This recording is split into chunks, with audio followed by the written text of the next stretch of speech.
A small boy's stubbornness distracts his father while driving, resulting in an accident that instantly kills his parents at the scene. As an adult, he learns that the accident was not an accident at all, but a deliberate conspiracy. Bai Chang-woo discovers that Yu-ju and Mai-li's marriage was fake, so he goes to Yu-ju to verify the matter and asks Yu-ju to confess it himself. Just as Yu-ju is at a loss about what to do, Zhan Jing suddenly appears and says she has some business with Bai Chang-woo and asks him to come with her. The two arrive at a secluded place. Zhan Jing confirms that Yu-ju and Mai-li are indeed a fake couple. She then threatens Bai Chang-woo with a video they possess, demanding he not expose this secret. Actually, when Zhan Jing went to look for Bai Chang-woo at his house, she saw him at the door meeting with a representative of the mayor. The mayor likes the villa's room and asks the representative to secure a room for him. If the room is obtained, the department store's land permit will be passed. Zhan Jing orders Bai Chang-woo not to reveal Mai-li and Yu-ju's relationship,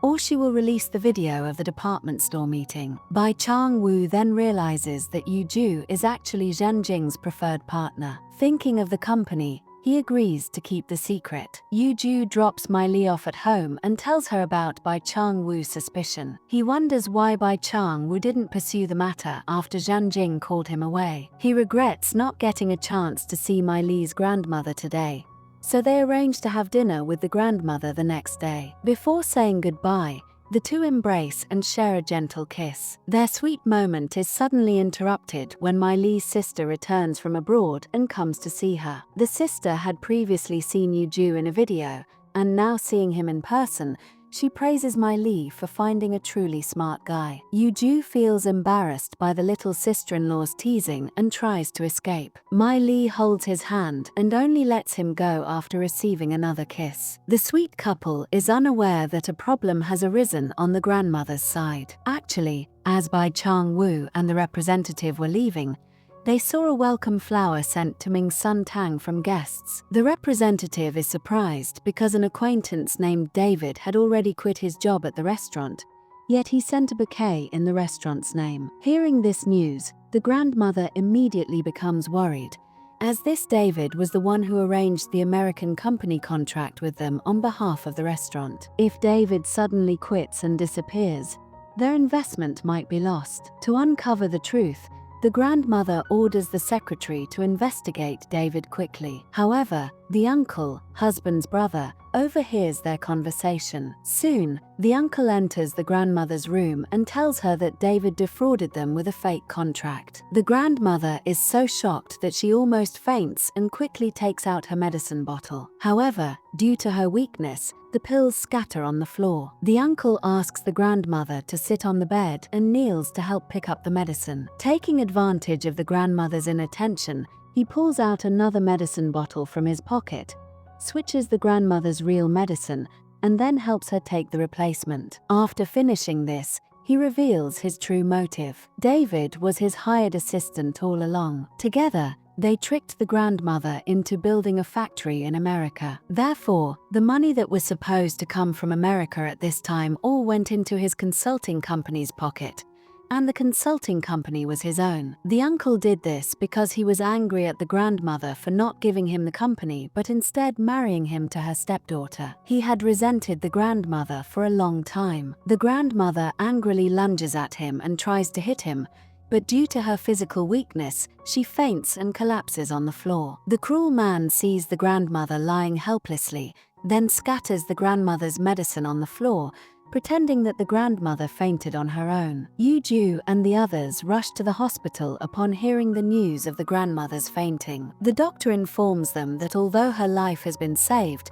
the grandmother is old and ill, so the chances of her regaining consciousness are slim. The angry aunt blames the secretary for not taking proper care of the grandmother. The secretary apologizes and says he only stepped out for a short time and didn't expect something like this to happen. Before anyone can make sense of things, the fake contract signing of Ming Sun Tang is leaked. Yu-ju refuses to believe the grandmother could do such a thing. Just then, the secretary tells him that the grandmother was secretly investigating David before she fainted, and she probably realized David's problem then. With the grandmother unconscious, the company faces an extreme crisis. Yoo-joo is confronted with an unprecedented, difficult situation. My-lee knows he is going through a tough time and does everything she can to comfort him so he can find the courage to face the problem. Yoo-joo hugs My-lee tightly and allows himself a moment of relief. He must remain strong and manage the company while waiting for the grandmother's recovery. Meanwhile, the uncle, who is preparing to seize the company, brings his mistress and son back to the country. He pulls out the divorce agreement and wants to break up and sell the company. He will officially divorce once the money is in hand. Yoo-joo goes to negotiate with the businessman. If he cannot pay the penalty, he will have to give up the right to manage the company. My-lee asks, "Who is the representative of the businessman?" Yoo-joo shows a picture of the other party and the uncle signing the agreement and says the other party is Han-yi. He knows no other information besides the name. Yoo-joo looks at the picture and feels that the woman in it looks familiar. My-lee gets up and finds a picture taken with her restaurant colleagues before her sister returned home. The restaurant owner in the picture and the representative of the businessman's organization are the same person. She heard from her sister that the owner's name is Jessica, which doesn't match the name Yoo-joo mentioned. Yoo-joo immediately remembers the document he saw on his uncle's office table. The representative of the consulting company was Jessica. My-lee sends the picture of Jessica and the uncle to her sister so she can identify if she is the restaurant owner. The sister confirms that she is the owner. The man is the owner's husband. He often helped pick up and drop off the owner's son while she worked, and she saw this man at the owner's house. With this information, Yoo-joo confirms two things.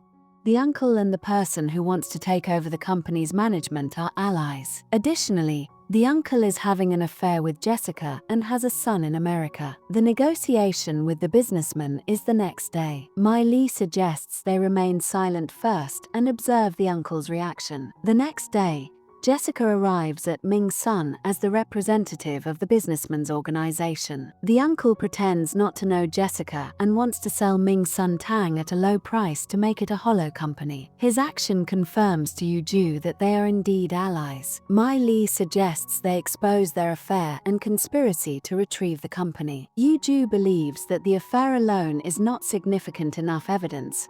They need direct proof of their conspiracy. My-lee sighs, saying if the grandmother would wake up, there would surely be a way. Just then, the aunt, who is taking care of the grandmother in the hospital, prays for her swift recovery. She suddenly sees the grandmother's finger twitch slightly, as if she is regaining consciousness. The cousin is preparing to leave the office when he suddenly receives a phone call and learns that the grandmother has woken up. He says he is coming right away. The uncle overhears his words. The uncle panics and instructs Jessica to take care of the grandmother, or all their conspiracies will be exposed. Jessica disguises herself as a nurse and goes to the grandmother's room, attempting to inject an unknown liquid into the grandmother's foredrip. Just then, the person lying in bed suddenly grabs her. She panics and quickly tries to break free and escape, but Yoo-joo arrives at the door and apprehends her. Then, My-lee brings the police. The police arrest her on suspicion of attempted murder. In reality,